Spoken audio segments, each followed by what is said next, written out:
ಮಣ್ಣನ್ನು ಆಳಿದವ್ರು ಯಾರು ಉಳಿದಿಲ್ಲ, ಮನಸ್ಸನ್ನು ಆಳಿದವ್ರು ಮಾತ್ರ ಈ ಜಗತ್ತಲ್ಲಿ ಉಳಿದಿರ್ತಕ್ಕಂಥದ್ದು. ಮನಸ್ಸನ್ನು ಯಾರು ಆಳ್ತಾರೆ, ಯಾರು ಗೆಲ್ತಾರೆ ಅಂದ್ರೆ ಅದು ಪ್ರೀತಿ ಪೂರ್ವಕವಾಗಿರ್ತಕ್ಕಂಥವ್ರು ಮಾತ್ರ ಗೆಲ್ತಕ್ಕಂಥದ್ದು.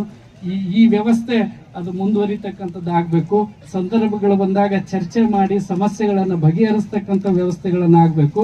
ಬಟ್ ಅದನ್ನ ಬಿಟ್ಟು ಸಮಸ್ಯೆಗಳಿಗೆ ಇನ್ನೊಂದು ಸಮಸ್ಯೆಗಳನ್ನು ಸೇರಿಸ್ತಕ್ಕಂಥದ್ದು ಆಗಬಾರ್ದು ಅಂತಕ್ಕಂಥ ಮಾತನ್ನ ಹೇಳಿ, ಏನೇನೋ ಸಮಸ್ಯೆಗಳಿದಾವೆ ಅದನ್ನ ಸಮಸ್ಯೆಗಳನ್ನು ಬಗೆಹರಿಸ್ತಕ್ಕಂಥ ಕೆಲಸವನ್ನ ನಾವು ನೀವೆಲ್ಲರೂ ಕೂಡ ಮಾಡೋಣ ಅಂತಕ್ಕಂಥ ಮಾತುಗಳನ್ನು ಹೇಳಿ, ಒಟ್ಟಾರೆ ಎಲ್ಲರಿಗೂ ಕೂಡ ಭಗವಂತ ಅದು ಬುದ್ಧ ಆಗಿರ್ಬೋದು, ಬಸವ ಆಗಿರ್ಬೋದು, ಬಸವಣ್ಣ ಆಗಿರ್ಬೋದು, ಅಲ್ಲ ಆಗಿರ್ಬೋದು, ಎಲ್ಲಾ ದೇವಾನುದೇವತೆಗಳು, ಮುಕ್ಕೋಟಿ ದೇವರನ್ನ ನಂಬಿದವರು ನಾವೆಲ್ಲ ಈ ಜಗತ್ತಿನಲ್ಲಿ.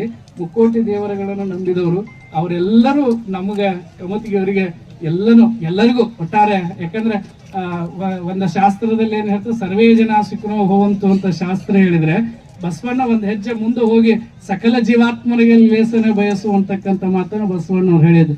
ಶಾಸ್ತ್ರ ಬರೀ ಮನುಷ್ಯರಿಗೆ ಮಾತ್ರ ಒಳ್ಳೇದಾಗ್ಲಿ ಅಂತ ಹೇಳಿದ್ರೆ, ಅಣ್ಣ ಬಸವಣ್ಣನವರು ಎಲ್ಲಾ ಜೀವಿಗಳಿಗೂ ಕೂಡ ಶ್ರೇಯಸ್ಸಾಗ್ಲಿ ಅಂತಕ್ಕಂಥ ರೀತಿಯಲ್ಲಿ ಹೇಳಿದ್ದು. ಹಂಗೆ ಯಾವ ಊರಾಗ ಏನ್ ನಡೆದತ್ತೆ ಅದನ್ನ ನಾವು ತಲೆಗೆ ಹಾಕೊಳ್ಳೋದು ಬೇಡ.